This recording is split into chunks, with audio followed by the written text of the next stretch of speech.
Gordailu batean aurrezten duzunean, zure dirua pixkanaka hazten da. Funts batean inbertitzen duzunean berriz, errentagarritasuna lor dezakezu, naiz eta hori hainbat gauzaren mende egon. Eta badago aldi berean aurreztu eta inbertitzea, orain bai. Hautatu dena, funts baten aukerak eta gordailu baten ordainsaria. 50-50, funtsa gehi gordailua. Aukeratu dena, informazio gehiago laboralkutxa.comen.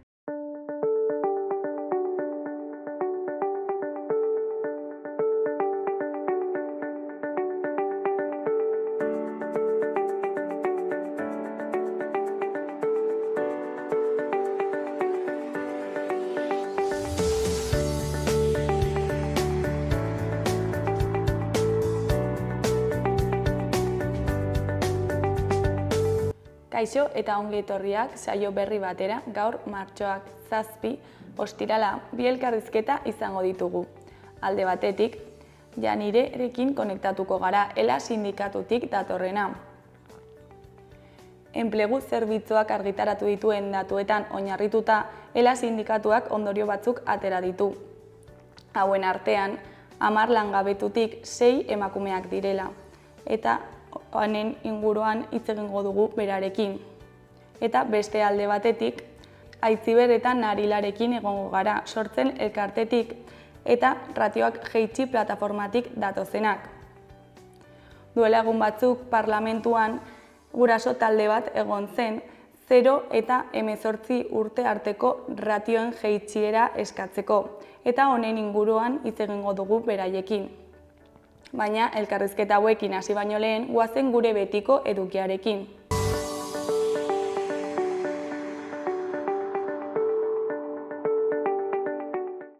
Goazen gaurko efemerideekin. Gaurko egun batean, 1860 martxoaren 7an, 1000 emakume grebalarik emakumeen prozesio handia antolatu zuten AEB-tako Lin hiriko zapatigileen greban. Emakumeek borrokan parte hartu arren, gizonezkoek haientzako soldata hobekuntza negoziatu zuten soilik. Emakumeena negoziatzeak porrota ekarriko ziela esanez. Emakume grebalari askok greba egiteari utzi zioten. Urte batzuk geroago, 1987ko martxoaren 7an, betoa jarri zioten AEBek Israelek ekialdeko Jerusalemen kolonia bat eraikitzeko asmoen aurka NBE-ko segurtasun batzordeak proposatutako ebazpenaren zirriborroari. 1967ko 6 eguneko gerran Israelek hiriaren ekialdeko sektorea konkistatu eta 1980an anexionatu zuen, nazioarteko onarpenik gabe. NBEk lurralde okupatutzat dauka.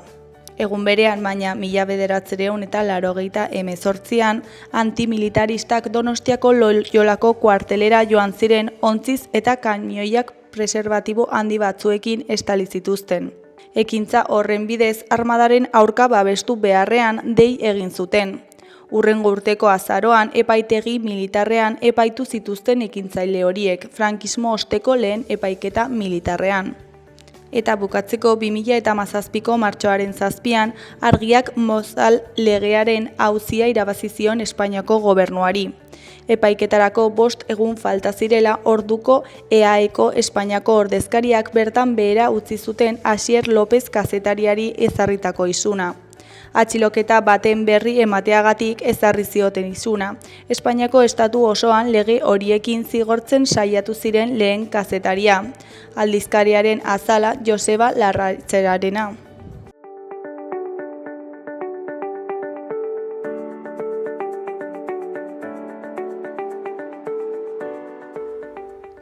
Ikus dezagun gaurko egunkarien azalek zer dioten. Diario de Noticiasen titular nagusian, Nafarroak egoki ikusten du Europaren bira protekzionista industria salbatzeko. Europako batzordeak aurkeztu duen plan estrategikoak lehen aldiz behartu du eben saldutako produktuek estatukideek piezak izatea. Automobilgin baldintza hori baterietara eta horien osagaietara mugatzen du. Argazki nagusian, Nafarroako kultur panorama indartzeko gakoei buruzko eztabaida zibikanen. Titularrean, erronka kulturalak aro digitalean eta munduko krisi garaian. Erdiko berrian, pazienteek 8,1 nota jarri diote osasunbideari. Irisgarritasuna hobetzea eskatzen dute eta gogobetasuna puntu erdi jaitsi da pandemiaz geroztik. Goiko berrietan, alde batetik, adingabeko bat bortxatzeagatik zigorra murriztu dute, 13 urte baino gehiago eman zitzakeelako. Beste alde batetik, udaltzaingoak 79 urteko gizon bat erreskatatu du Argaibaitik, Uharten. Jarraian San Ferminetan espres lizentziei jarriko die Iruñeak. Beheko berrietan alde batetik Eki Petriati Iruñeko bilgune feministako kidearen hitzetan, feminismoaren kontrako jarrera akzionarioak ez datoz soilik eskuinetik. Beste alde batetik Asier Martínez atleta Europako txapelketarako finalerdietara. Diario de Navarraren titular nagusian 20.000 eurorainoko errenta duten nafarrak dira Espainiatik PFEZ gehien ordaintzen dutenak. Nafarroa ere 3. erkidego garestiena da, 70.000 euroko errentetarako. Argazki nagusian, Ukrainako presidentea Europako agintariekin bildu zen Bruselan. Argazkian, Antonio Costa Europako Kontseiluko presidentearekin eta Ursula von der Leyen batzordeko presidentearekin hitz egin du. Titularrean, Europak bere berrarmatzea onartu du. Gastu militarrerako 800.000 milioi euro mobilizatzeko proposamena babestu du Europar Batasunak. Eskuineko berrietan, alde batetik, Nafarroako 5 biztanletik bat etorkinak dira. Beste alde batetik, parlamentua Iruñeko erorien monumentuaren etorkizunaren aurka. Jarraian, Marzillak Harrera zentroko gazteen indarkeriazko ekintzak salatu ditu. Goiko berrietan, batetik Erribera Xabierrerantz abiatzen da. Bestetik familiarengatik 2.330 kilometrora hilda. Azkenik, Asier Martínez Europako txapelketarako finalerdietara. Gararen titular nagusian, Europar Batasunak berrarmatzeko gastu militarra biderkatzea hitzartu du. Ebeko buruzagiek atzo egindako ezoiko goi-bilera batean erabaki zuten segurtasunean eta defentsan egindako gastua biderkatzea. 800.000 milioi euroraino mugiaraziz, Europa berarmatzeko. Argazki nagusietan, ezkerreko argazkian Atletikek Erroman jokatu zuen partida dugu eta eskuinekoan Errealak Manchester Uniteden aurka jokatu zuena.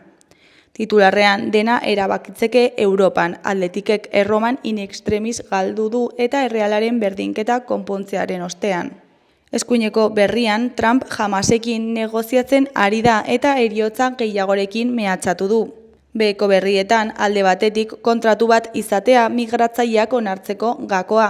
Beste alde batetik, elektroshock pistolen erabilera hautatu dadila eskatu du AIK. Berriaren titular nagusian, Errusiaren aurkako armamentu lasterketa abiatuko du Europako Batasunak. Ebeko 27 estatuetako agintari gorenak gastu militarrara areagotzearen alde agertu dira Bruselan egin duten bilera batean, mehatxuei autonomiaz aurre egiteko. Volodymyr Zelensky Ukrainako presidentea Bruselan izan da, eta babesa eman diote Batasuneko agintariek. Argazki nagusian Bilboko manifestazioa atzo. Titularrean, zaintzaren alde borroka zikloan.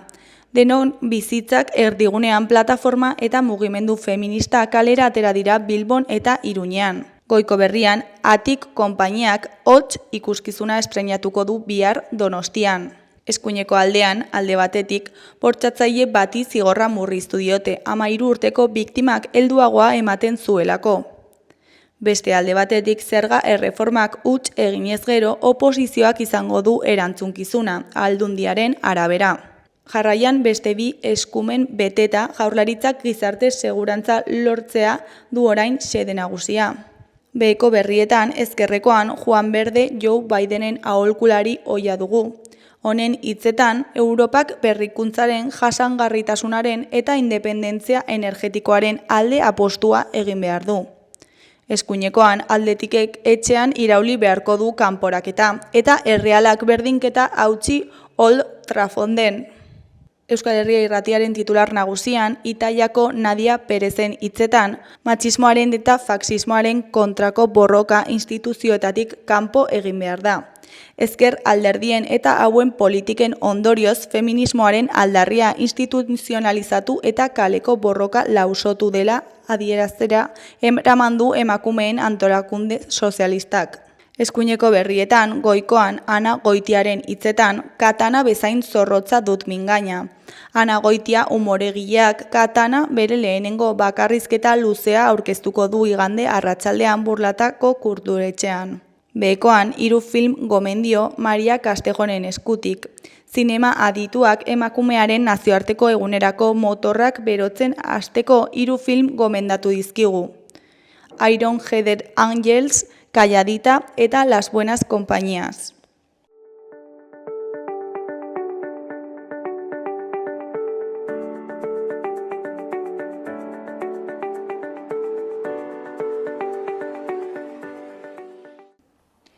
Kaixo, lehen aipatugun bezala, orain ja nirerekin gaude, ELA sindikatutik datorrena. Kaixo, zer moduz? Kaixo, egunon, osongi. Enplegu zerbitzuak argitaratu ditu datu batzuk, ezta? Eta horien artean 10 langabezietatik 6 emakumeak direla, ezta? Bai. Egia da ez dela berria, ez? Horrelako datuak argitaratzen diren bakoitzean, ondorioak antzekoak izaten dira beti, langile prekarioen ikuspuntutik, ez bakarrik emakume, baizik eta gazte edo jente migratuaren inguruan badatuak esanguratsuak izaten dira, ez? Egia da ere, martxoaren 8 gertu daudela eta irakurketa feminista batera eramaten gaituela, ez? Baina benetan ere arduratzekoa da gazteriaren eta etorkinen egoera enpleguari dagokionez ere bai. Eta zeintzuk izan daitezke honen faktoreak? Egia da langile prekarioek beti pairatzen dituztela lan merkatuak dituen egoera tamalgarrienak edo txarrenak, ez? Egia da batzutan eta ez gutxitan gehienetan esan dezakegu dela behartuak ikusten direla lan egin nahi baldin badute eta lan merkatura sartu nahi baldin badute horrelako kontratuak onartzera, baina egia da ere merkatuak gaur eskuetara jartzen dituen kontratuak gehienetan edo portzentaia handi batean edo behin-behinekoak dira edo partzialak dira eta ondorioz temporalitate bateri erantzuten diotela, ez? Eta zeintzuk dira beste arloetan ateratako datuak, gaztei dagokionez adibidez? Azkenengo, zuk aipatu duzun azkenengo nota horreri kasu eginez, gazteak Nafarroan 4,2ko igoera izan dute eta 119 pertsona dira egoera enpleguari dagokionez, langabezi tasa horretan daudenak, ez? Eta Nafarroan orokorrean langabezi tasak ere gora egiten du, ez? Orduan, konfirmatzen da, generoan gertatzen dela, gazteetan geratzen dela, eta pertsona migrateetan ere bai, ez?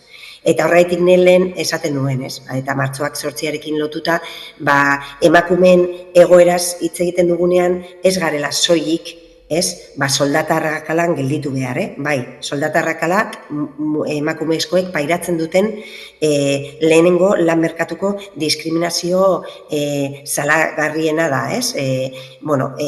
Azken datuen, ikusi dugun datuen arabera, Nafarroan 18,5koa da, ez? Soldata arrakala. Baina emakumeen prekarietatea hitz egiten dugunean, datuak esanguratsuak dira zentzu guztietan, ez? Genero diskriminazioa ikusten da kontratuen iraupenean, hau da, behin-behinekoak dira, eta baita ere ikusten dugu kontratu partzialetan. Hau da, kontratu partzial gehienak emakumezkoek dauzkate. Eta hori ere gero, ondorio etorkizuneko ondorioak ditu, ez? Etorkizuneko pentsio batean, eta horregaitik, gai horietan ere dagoen borroka, emakume pentsionistak gehiago pairatzen dutelako diskriminazio hori, ez? Osea, lan merkatuan sufritzen duten emakumezkoen egoera, gero ondorioak ditu bizitza laboral osoan, eta ondorioz bizitza duin bat izateko aukera horietan. Eta Europarekin alderatuta nola gaude Nafarroan bai langabezia tasari dagokionez, bai lan prekario edo prekaritate horri dagokionez? Bai, Europarekin alderatuz gero, Nafarroako egoera esanguratsua da datuetan ere bai, ez?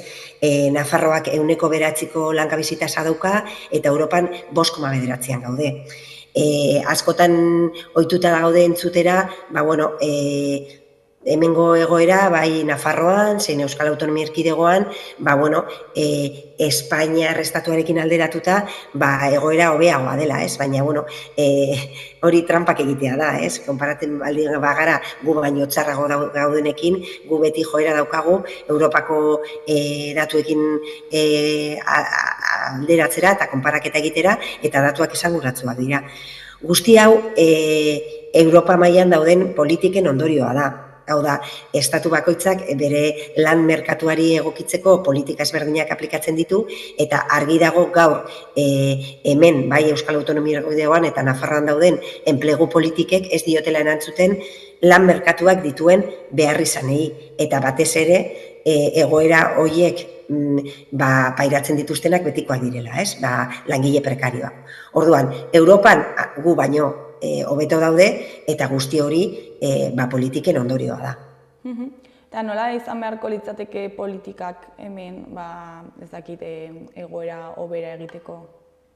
Argi dago gaur hemen aplikatzen diren enplegu politikak ez dietela erantzuten lan merkatura lehen aldiz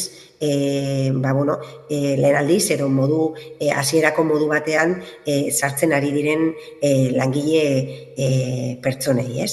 Egia da, askotan entzuten ditugula enplegu planak eta enplegu politikak potentziatu egiten dutela enprendedore izateko aukera horreri edo bestelako edo iniziatiba individual edo iniziatiba ez kolektibo batzuei, ez?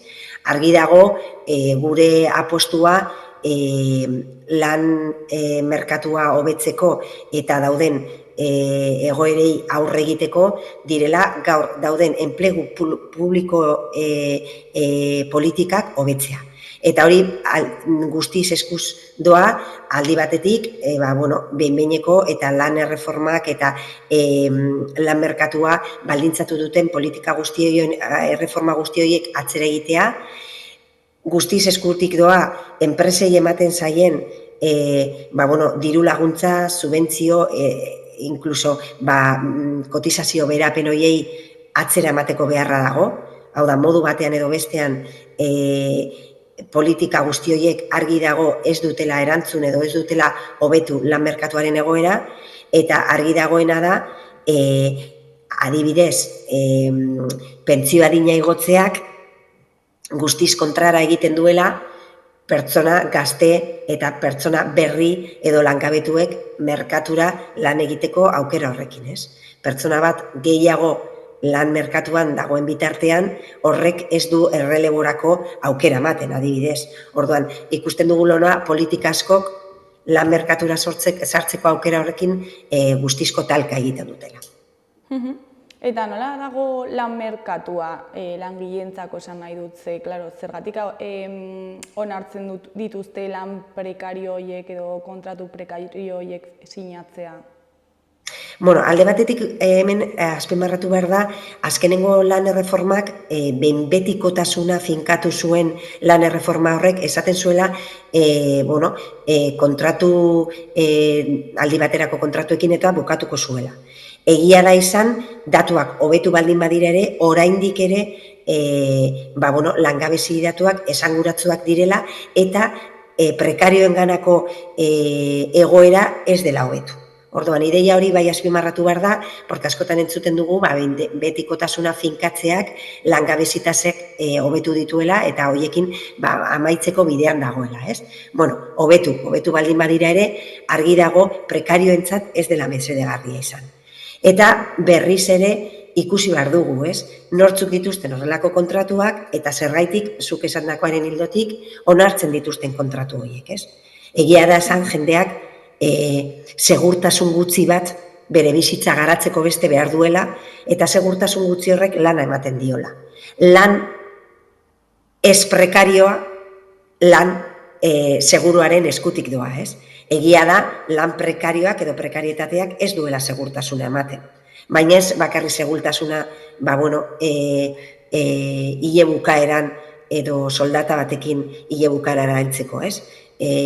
Segurtasuna ikuspuntu ezberdinetatik, hau da, prekarioa ez da bakarrik soldata txar bat duen pertsonak, baizik eta astero kontratuak sinatzen dituena, edo eguneko kontratuak sinatzen dituena, prekarioa da ere lan giro txarra duen pertsona bat, prekarioa da ere lan osasun segurtasun neurri batzuk ez dituen pertsonak, edo zer gauza onartzera behartuta dagoen pertsona, ez?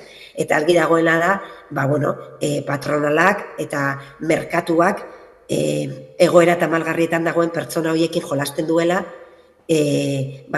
askotan inork nahi ez duen kontratu horiek garatzeko. Eta homen ere genero irakurketa bat egiteko beharra daukagu, ez? Perfilak hor daude, ikusi behar dugu, etzeko langileak nortzu diren, ikusi behar dugu soldata basuenatako sektoretan nortzu dauden, eta horrelakoetan emakumezko aurpegiak ikusten ditugu, ez? Eta horrela da, emakumezko aurpegiekin, pertsona migratuekin, eta gero eta pertsona gazte gehiagorekin. Ordan hori da, merkatuak, oraindik ere, eskulan merkea nahiago duela eta ez antolatua, ez? Eta horrelako sektoreetan, eta horrelako, garbikuntza batean, ez? Pertsona edo emakumezko isolatu bat leku batean dago, beste emakumezko bat beste leku batean, ez? Orduan horrelakoetan, antolatzeko joera edo ahalmena eskasagoa denean, egoera prekarioak ematen dira, eta pertsona horiek indefentsagoak edo egoera tamalgarrietagoetan aurkitzen direla, ezta? Eta langile moduan zer egin dezakegu egoera honi buelta emateko?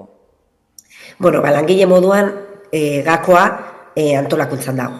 Osea, langilei modu batean edo bestean aukerak eman behar zaizkio, lehenengo langile klasean kontzientziazio eta sensibilizazio lan bat egiteko, alduntzeko, enpoderaketa handia eman dadin, aldundu, eta horrela langileak beraien artean antolatzeko ahalmena izan behar dugu, eta horregatik sindikatuen garrantzia. Antolaketa dagoen lekuetan, sindikatua dagoen lekuetan, langile hauek ahotsa dute, langile hauek beraien baldintzak hobetzeko aukera dute, eta langile hauek kalera eta beraien aldarrikapenak entzuteko aukera handiagoak dituzte. Orduan, langile moduan ahalduntzea ezinbestekoa da, sindikatzea ere erraminta potente bada horretarako, bakarrik ez sentitzeko bide horretan, eta argi daukaguna da, gure ustetan, antolakuntza eta kalean egon eta borroka direla oneri aurre egiteko gaur bide bakarra. Eta adibidez, kontraturik gabe lan egiten duten langileek nola antolatu daitezke? Egia da, horrelako kasuetan, sindikatua ere edo antolatzeko aukera bertara heltzeko ere askotan ez daukagun horrelako informaziorik, ezta? Kontratu gabe dauden horiek edo ekonomia sumergida horretan deitzen zaion horretan daudenak zail daukate benetan egoera honetara heltzeko, ez? Egia da, elatik edatze sindikatu moduan, hoiek detektatzeko eta hoiei heltzeko edo laguntza emateko bagabizela barne planak antolatzen eta hoiei heltzeko, ez? Baina komenigarria litzatekera edo eta hemetik dei bat egitea, jende honeri esatea sindikatura gerturatzeko, sindikatutik ere aukera dagoela irregulartasun horreri irteera emateko, hau da, kontraturik gabeko langileek bere egoera erregularizatu ditzakete, gainera erregularizatuz behar bada bestelako eskubide batzuk lortu ditzakete, eta beraien egoera prekario hori hobetu daitekela, ez? Eta horretarako, bai, gu heltzeko zailtasunak ditugun horietan, mesua litzateke esatea, sindikatua dena izan da ere, lan mundura erregulartasun batera heltzeko, horrelako beharrezkoak direla eta horretarako gaudela, ez? Eta Nafarroako gobernuak zerbait dauka esateko honen aurrean? Egia da gobernuek beraien politikak mahai gainean jartzen dituztela egoera hauek hobetzeko eta egoera hauei aurre egiteko eta erantzuteko, ez? Askotan ohituta gaude, bai Nafarroan, bai Euskal Autonomia Erkidegoan esatera, zenbait gauza Espainiar estatuaren menpe daudela, ez? Edo Espainiar estatuaren legeriaren menpe daudela. Argi dago beti ez dela horrela. Aitzakitzat ulertu daitekela edo erabili daitekela, baina egia dela alduntza badutela, kapazitatea dituztela politikei eta bertako politikak arautzeko eta egoerari modu batean edo bestea horrelakoetan buelta emateko, ez? Egoten dira enplegu planak, enplegu plan sektorialak, baina guk askotan horiek salatu egin ditugu, ez dietelako benetan merkatuan dauden egoera errealei erantzuten. Eta batzuetan, aukeretan baino edo, hipotesietan baino geratzen ez diren neurriak direlako, eta ez neurri eraginkorrak, ez? Eta horrelako salaketa egin dugu askotan, eta benetan esan beharra daukaguna da, datuak esanguratsuak direla, datuei modu batean edo bestean lagungarri diren neurriak aplikatu behar zaizkiela, eta ez neurri teorikoak eta benetan eraginkorrak ez direnak, ez? Adibidez, kontraturik gabeko dauden, zuk aipatu dituzun kontraturik gabe lan egiten duten langile horiek, existitzen dira, ikuskaritza bat egon badago, horiei kontrol egiteko eta enpresak horrelakorik egin ez ditzaten, ez, adibide moduan. Eta horrelakoetarako ikuskari gehiagoen beharra dago eta ikuskariak benetan egoera horiei benetako isunak jarri eta enpresak horrelakoetan jauzi ez daitezen, ez? Orduan, egon baliabideak badaude, baina benetan behar dena egoerari buelta emateko borondate politikoa da. Eta enplegu zerbitzuak kaleratu dituen datu hauek aztertu ondoren, zein izan da horrela modu orokorrean eta borobiltzeko elatik egin duzuen ondorioak edo? Gu zentzu honetan beti azpimarratzen ditugu datuak batez ere hasiera batean esaten nuena, ez? Perfil bat finkatzen digutela, esaten digute eta konfirmatzen digute guk prekarietatea salatzen dugunean eta esaten dugunean egoera tamalgarri edo batean dauden nengan eragin gehiago duela langabeziak eta lan prekarioak eta azpimarratzen ditugu batez ere gazteria, emakumezkoak eta pertsona migratuak direla eta guk argi daukaguna da sindikatutik txartoen pasatzen ari diren pertsonekin egongo garela. Sindikatua horretarako da. Eta prekarietatea aurre egitea hori dela. Hau da, emakumezkoekin egotea, sektore feminizatuetan borroka egitea, beharrezkoa baldin bada, tresnariko berena argi daukagu eta denborak horrela egiaztatu du greba dela. Eta bai sektore prekarioekin, migratuekin, pertsona migratuak dauden enpresetan ere ikusten dugu nola trataera ezberdina da pertsona migratuekin. Onargarria da pertsona batek 10 orduko lanaldia izatea edo inkluso 4 eurotan ordua ordaintzea. Horrelakoak ekiditu egin behar ditugu eta horretarako sindikatua hor egongo da eta berdina pertsona gazteekin, ez? Pertsona gazteekin lan egin behar da, pertsona gazteei ere asko bidean lagundu behar zaie, onartzen baldin badugu horrelakoa jakin dezagun ze ondario dituen eta hala ere onartuz gero ere borroka egiteko aukera badagoela lan baldintza horiek hobetzeko. Eta lan baldintza horiek hobetzeko borroka horretan, sindikatua eskutik helduko diola. Bihar borroka eguna daukagu, ezta? Eta datu hauek ikusita, uste duzu kalera ateratzeko arrazoi gehiago ditugula? Bai, printzipioz bihar martxoak 8 da. Azkenengo urteetan emakumezko mugimenduak eta feminismoak erakutsi du zer nolako garrantzia duen kalean egoteak.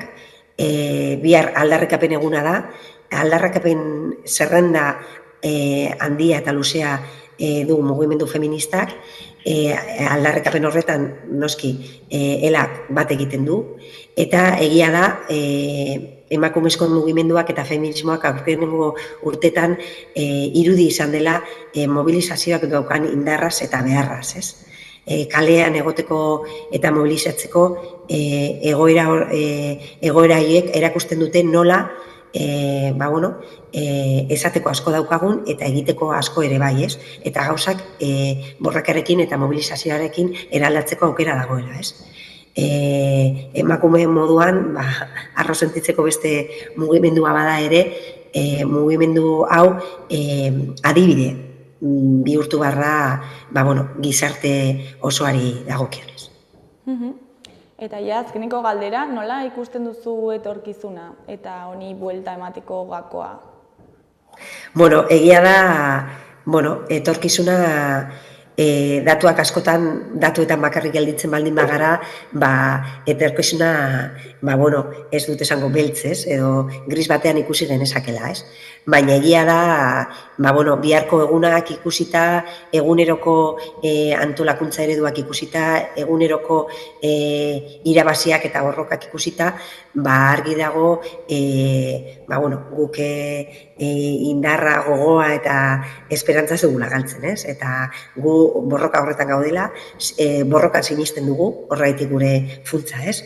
Sindikatuak izan behar duen funtsa, eta etorkizuna argi dago emakumezkoak erakutsi duten moduan emakumezkoen indarran egon badagoela, gazterian ere badago, ni gazterian sinisten dudan pertsona naiz, konfiantza osoan daukat gazteriak egoerak eraldatzen eta salatzen eredu izan behar direla eta izango direla, eta esperantzakor eta indartzu egoera hauei denboran langileriak ere borroka pila bat izan ditu, borrokek irabaziak izan dituzte, hor ereduri da ere pentsionisten mugimendua, ez? Oraindik ere borrokan dihardu eta eredu izaten jarraitzen dute, eta hor dago benetan presioa eta politikariei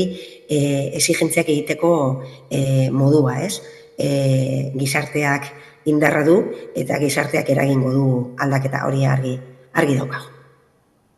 Nire mila esker gurekin hitz egiteko tartetxo bat ateratzeagatik, eta dena hain ondo azaltzeagatik, eta ondo zen. Eskerrik asko zuri, ondo ibili.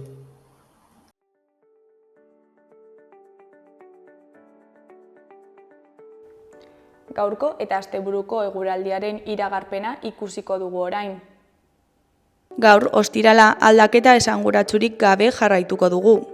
Kostaldean, hodeiak eta ostarteak erdi mailako hodeiekin eta goi-hodeiekin. Barnealdean, zerua hodeitsuago egongo da eta zaparrada batzuk egingo ditu, batez ere arratsaldetik aurrera eta hegoaldean. Hego-ekialdeko haizea zakar ibiliko da, batez ere ipar-ekialdeko mendi inguruetan eta gauean. Temperatura maksimoetan aldaketa handirik ez edo igotzeko joera. Larunbatean, hego-ekialdeko haizea zakarrago ibiliko da, eta haizea izango da eguneko protagonista. Hodei ugari izango da, batez ere arratsaldetik aurrera. Egunaren hasieran zerua hodeitsu egongo da, eta barnealdean zaparrada batzuk botako ditu, txikiak orokorrean. Arratsaldean fronte bat gaineratuko zaigu eta bete-betean eragingo digu. Euria eta zaparradak txoko guztietan egingo ditu eta zenbait lekutan baliteke zaparrada handiak botatzea. Horrez gain, trumoi ekaitzak izan daitezke. Tenperaturan aldaketarik ez edo gutxi jaitsiko da. Igandean igoera lasaiagoa egongo da. Zeruan hodeiak eta ostarteak izango ditugu. Hegoaldean hodei gehiago pilatuko da eta ipar isurialdean argiago egongo da, bereziki kostaldean. Zaparrada batzuk egin dezake han-hemenka, bereziki barnealdean. Hego osagaiko haizearekin jarraituko dugu, baina larunbatean baino suabeagoa ibiliko da. Tenperatura maksimoak jaitsi egingo dira eta larunbatean baino giro freskoagoa izango da.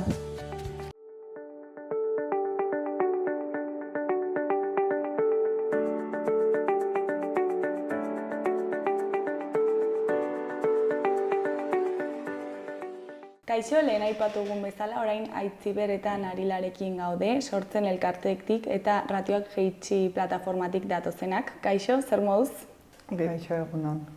Bueno, duela egun batzuk parlamentuan egon zineten, ezta? 0-18 etapan ratioak jaisteko eskatzeko. Eta, bueno, zein da dagoen orain egoera ratioi dagokieniz?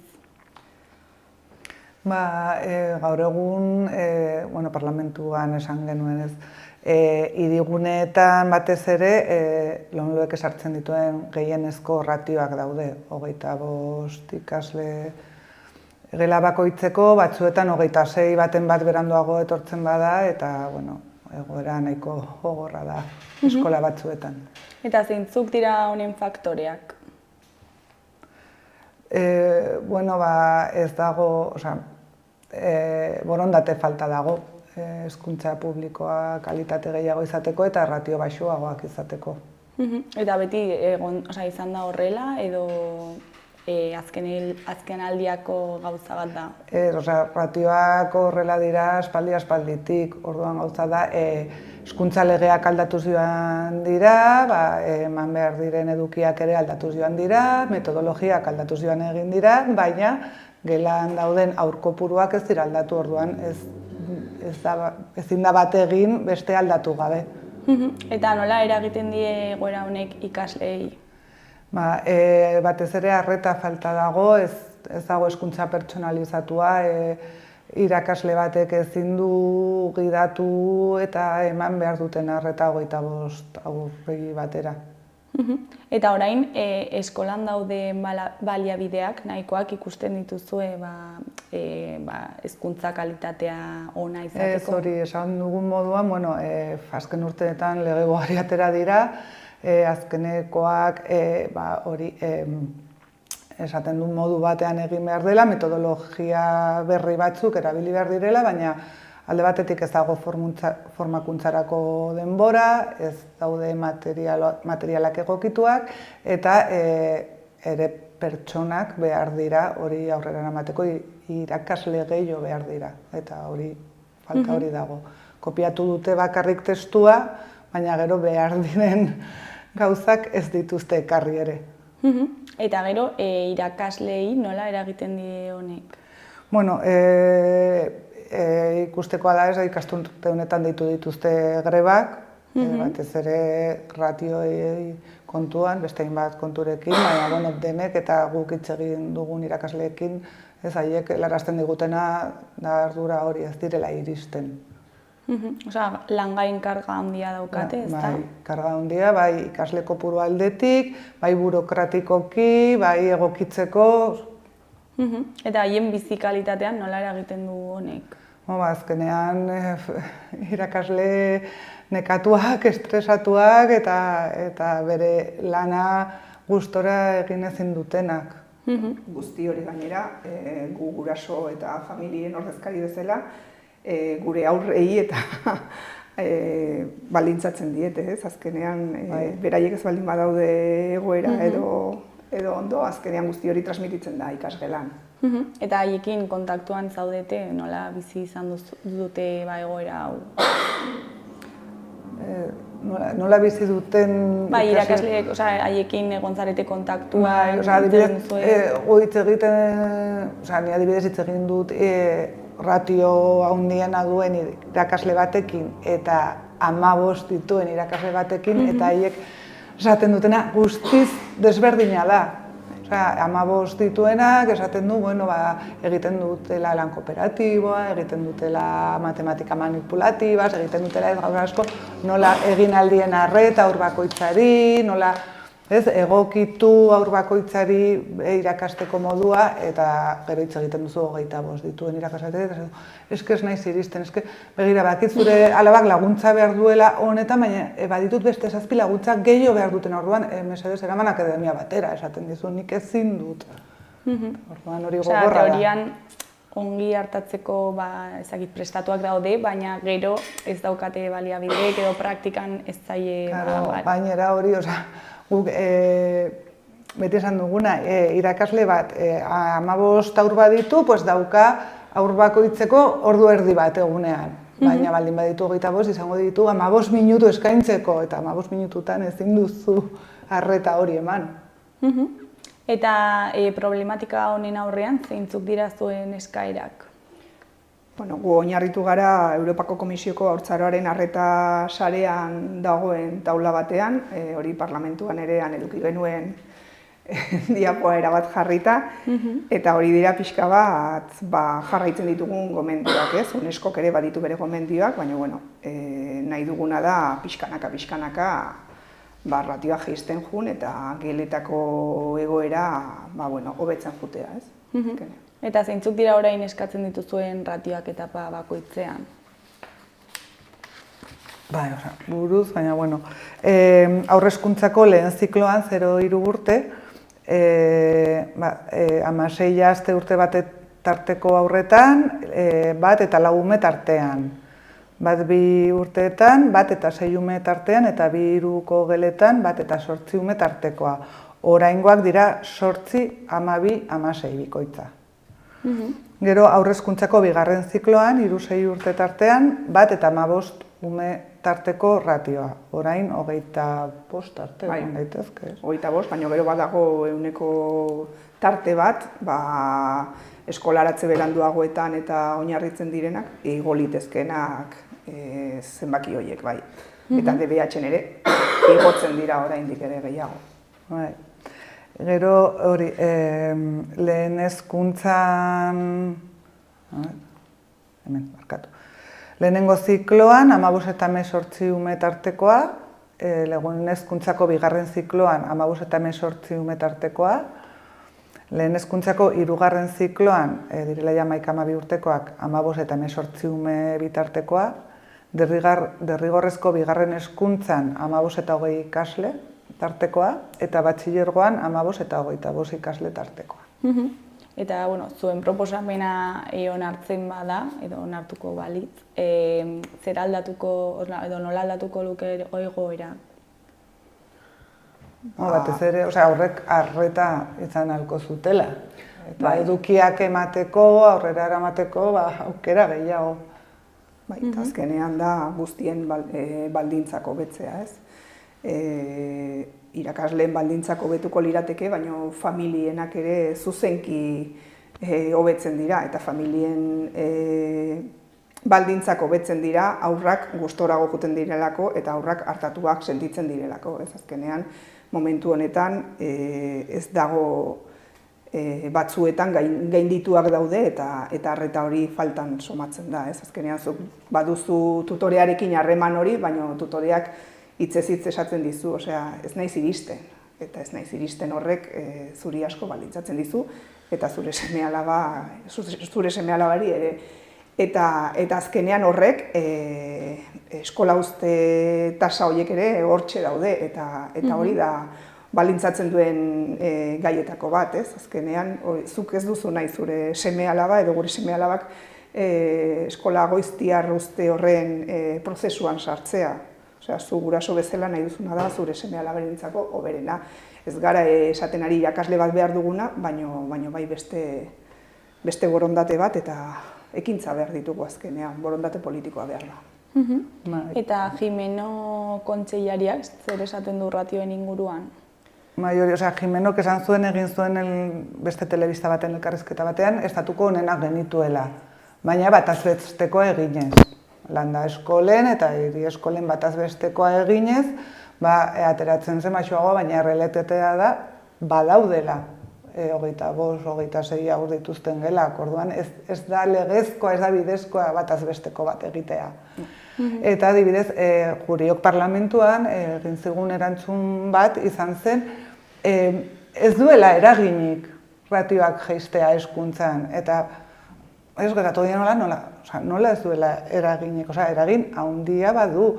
Eta adibidez, lehen irakaslea iristen zen, klase magistrala ematen zuen, bakoitzak zuen moduan hartzen zuen, ikasten zuen bere kabuz, azterketa bat egiten zuten, baina orain aldatu da, aldatu dira metodologiak, aldatu da, eta orain eskatzen den hezkuntzan da metakognizioa, aurrak ikasten, aurra izatea protagonista, aurrak bere erramintak izatea, aurrera egiteko, motivazioa, hitz egiten da asko, baina nola motivatu behar ditu, motivatu ez dagoen irakasle bat, ezin duelako. Eragina handia duela erantzuten diot orain juri hori. Gero ere, jaiotze tasa jeisten joaten ari da, eta hori, horrek ezakit erraztu beharko luke ezakit ratioen jeitxiera ez. Bai, hori bai da gaur egunen gertatzen ari dena, baina guk ez dugu itxaron nahi jaiotze tasak bera jotzen duen arte ez, gu behar dugu orain apustua egitea eta benetazko eraginkortasun bat izatea, ez datorren urtea, baina progresiboki jun gintezen Euskal Eskola Publikoaren baldintzak hobetzen, ez? Eta Europar Batasunak zer esaten du ratioen inguruan? Herrialde bakoitzak hezkuntzarekiko egiten duen apustua propioa da, ez? Esan norbera herrialde bakoitzak egiten du bere apustua, baina egia da gomendatutako 6% inbertsioaren datutik oso urrun gaudela momentu honetan. Eta gainera ikusten dugu azkeneko urteetan hezkuntzan orokorrean egin diren inbertsioak, naiz eta teknologian eta izugarrizko inbertsioa izan, datu orokorrak berontz doazela, ez dagoela apustu bat hezkuntzarekiko. Eta guk ikusten duguna da, hezkuntzan inbertitzeak ondoren, etorkizunean pertsona hobeak egingo baituztela. Adibidez, ikusi da azken aldian ez, Jimenok ze apustu egin duen natalitate jeitxiera horrekin. Hartu ditu 2 urteko gelak eta eraman ditu eskoletara utzi geratu diren tokiak betetzeko, eta horrek ez dauka zentzurik, ezin duzu 0-3 zikloa apurtu, ezin dituzu haurrain txikiak makroeskola batera eraman, orduan hartu duten dinamika horrek ez du zentzurik, zentzua dauka 3-6 urtekoen artean 25 ordez, 15 egotea gelan eta 2 gela, eta beteko duzu tokia, izango duzu irakasle horiendako lana, baina 2 urtekoak eramatea adibidez, hori. Ez gainera garbi dago, ez? Ikerketa askok esaten dute hezkuntza 2 zatitan egin beharko litzekeela 0-6 eta 6-18, eta hori da aspaldiko aldarrikapen bat, baina geroz eta argiago gelditzen ari den behar bat. Justu kontrako norabidea. Eta, esan bezala, parlamentuan egon zineten, ezta? Eta zer moduz joan zen? Adostasun eta jarrera baikorra jaso genuen, PSN aldetik izan ezik, baina hala ere hitzak errealitate bihurtzera beharrezkoa da, ez? Esan nahi dut, mailan botatzen dena, gero lana eta bide asko egiteko dagoela garbi daukagu, baina gure asmoa presioa egiten jarraitzea da, eta parlamentuan esan genuen bezala, ez? Lege proposamen bat eskatzen dugu. Agintean dagoen gobernuaren koloreari eraginik ez duena izango, ez? Lege proposamen bat egiten baldin bada, hor zehaztuko dira ratioak eta ez dira 4 urtetik behin aldatuko aldatzen diren bezala, ez? Gaur egun hezkuntza dago hori, agintean dagoen gobernuaren arabera moldatzen da, eta hori ezin da onartu. Eta egoeraren bilakaera nola ikusten duzue? Gu jarraituko dugu presioa egiten, eta gure agerraldia egin genuen parlamentuan, herritarren babeserako gunean ere egin genuen udaberrian ja eskaera eta jarraituko dugu lanean. Eta oraingo pausoa, hori ez, lege proposamen hori bideratzeko, sinadura bilketa bideratuko dugula izango da, osea, bideratzea izango da gaurrengo pausoa. Gizartea mobilizatu eta alik eta sinadura gehien biltzea. Eta eskola publikoari dagokionez, ze garrantzi dauka zuentzako eskola publikoak? Guk garbi daukagu, gure apustua eskola publikoaren aldekoa dela, guztiok batzen gaituen eskola dela, eta urtengo aurrematrikulan garbi esaten dugun bezala, ez, denon eskola da, eta guztiontzako euskara eskaintzen dugula, ez? Eta pixka bat hori da aukerariko berena gure ikuspuntutik. Osea, problematika honetaz aparte, hala ere... Bai, beti egiten dugu eskola publikoaren aldeko apustua, bai. Eta publikoaren etorkizuna nola ikusten duzue? Eskola publikoa izango da hezkuntza bermatuko duen eskola, eta lanean jarraituko dugu, ez? Euskal eskola publikoaren aldeko lana eginez, hezkuntza komunitate osoa batuz eta kalitatezko hezkuntza bat lortuz, esan nahi dut, gure lana hor dago, bai. Bikoteia bukatzeko, zakit zerbait gehitzeko duzuen, zerbait ahaztu zaigun, edo jendeari zerbait esan? Borondate publikoaz gainez, lantalde bat sortzea eskatzen dugu, eta guztion elkarlanaren sustapenaz edo beharrezkoa ditugun helburuak lortzeko lana egiteko prest gaudela, eta gure apustua dela, hurrengo belaunaldiak ere Euskal Eskola Publikoan ikasteko aukera izan dezaten.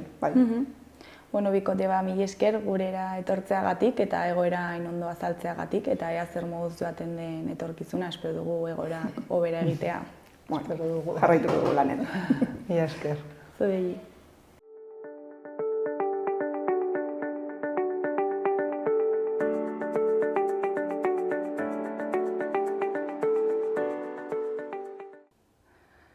Gaurkoz hau izan da dena, astelehenean itzuliko gara elkarrizketa eta eduki berriekin. Asteburu ona pasa, agur!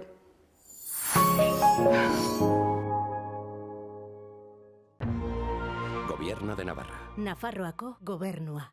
Gordailu batean aurrezten duzunean, zure dirua pixkanaka hazten da. Funts batean inbertitzen duzunean berriz, errentagarritasuna lortezakezu, naiz eta hori hainbat gauzaren mende egon. Eta badago aldi berean aurreztu eta inbertitzea, orain bai. Hautatu dena, funts baten aukerak eta gordailu baten ordainsaria.